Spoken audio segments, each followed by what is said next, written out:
The Tale of Squirrel Nutkin. This is a tale about a tail that belonged to a little red squirrel, and his name was Nutkin. He had a brother called Twinkleberry, and a great many cousins. They lived in the wood at the edge of the lake. In the middle of their lake there was an island covered with trees and nut bushes, and amongst those trees stands a hollow oak tree, which is the house of an owl who is called Old Brown. One autumn, when the nuts were ripe, and the leaves on the hazel bushes were golden and green, Nutkin and Twinkleberry and all the other little squirrels came out of the wood and down to the edge of the lake. They made little rafts out of twigs, and they paddled away over the water to Owl Island to gather nuts. Each squirrel had a little stack, a large oar, and spread out his tail for a sail. They also took with them an offering of 3 fat mice, as a present for Old Brown, and put them down upon his doorstep.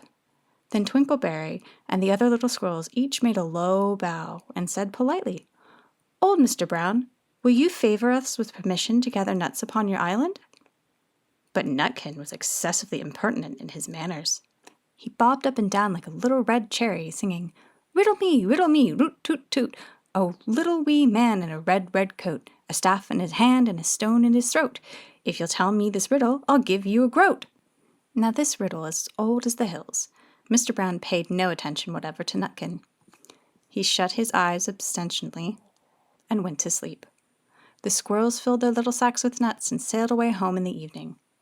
But next morning they all came back again to Owl Island, and Twinkleberry and the others brought a fine fat mole and laid it at the front of Old Brown's doorway and said, "Mr. Brown, will you favor us with your gracious permission to gather some more nuts?"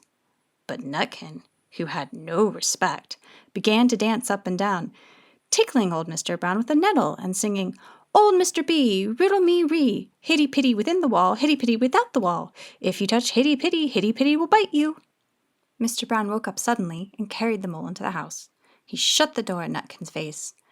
Presently a little thread of blue smoke from a wood fire came up from the top of the tree, and Nutkin peeped through the keyhole and sang, "A house full, a hole full, you cannot gather a bowl full."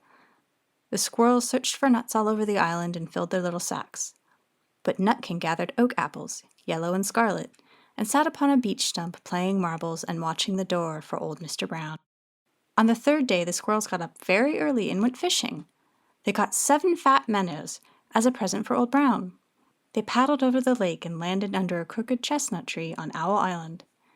Twinkleberry and 6 other little squirrels each carried a fat minnow, but Nutkin, who had no nice manners, brought no present at all. He ran in front singing, "The man in the wilderness said to me, 'How many strawberries grow in the sea?' I answered him as I thought good, 'As many red herrings as grow in the wood.'" But old Mr. Brown took no interest in riddles, not even when the answer was provided for him. On the 4th day the squirrels brought a present of 6 fat beetles. Each beetle was wrapped up carefully in a dock leaf, fastened with a pine needle pin. But Nutkin sang as rudely as ever, "Old Mr. B, riddle me ree, flower of England, fruit of Spain, meet together in a shower of rain, put in a bag, tied with a string. If you'll tell me this riddle, I'll give you a ring," which was ridiculous of Nutkin, because he had not got any ring to give Old Brown. The other squirrels hunted up and down the nut bushes, but Nutkin gathered robin's pincushions off a briar bush and stuck them full of pine needle pins. On the 5th day, the squirrels brought a present of wild honey. It was so sweet and sticky that they licked their fingers as they put it down on the stone. They had stolen it out of a bumblebee's nest in the tippity-top of the hill. But Nutkin skipped up and down, singing, "Hum-a-bum, buzz, buzz, hum-a-bum, buzz. As I went over Tipple-time, I met a flock of bonny swine, some yellow-nacked, some yellow-backed. They're the very bonniest swine that ever went to Tipple-time." Old Mr. Brown turned up his eyes in disgust at the impertinence of Nutkin, but he ate up the honey. The squirrels filled their little sacks with nuts, but Nutkin sat upon a big flat rock and played 9-pins with a crab-apple and some green fern cones. On the 6th day, which was Saturday, the squirrels came again for the last time. They brought a new laid egg in a little rush basket as a last parting present for Old Brown. But Nutkin ran in front laughing and shouting, "Humpty-Dumpty lies on a beck, with a white counterpane around his neck. 40 doctors and 40 wrights cannot put Humpty Dumpty to rights." Now old Mr. Brown took an interest in eggs. He opened one eye and shut it again, but still he did not speak. Nutkin became more and more impertinent. Old Mr. B! Old Mr. B! Hickamore hackamore on the king's kitchen door. All the king's horses and all the king's men couldn't drive hickamore hackamore off the king's kitchen door. Nutkin danced up and down like a sunbeam, but still Old Brown said nothing at all. Nutkin began again. Arthur O'Bower has broken his band. He comes roaring up the land. The king of the Scots with all of his power cannot turn Arthur of the Bower. Nutkin made a whirring noise to sound like the wind, and he took a running jump right into the head of Old Brown. Then all at once there was a flufferment and a scufflement and a loud squeak.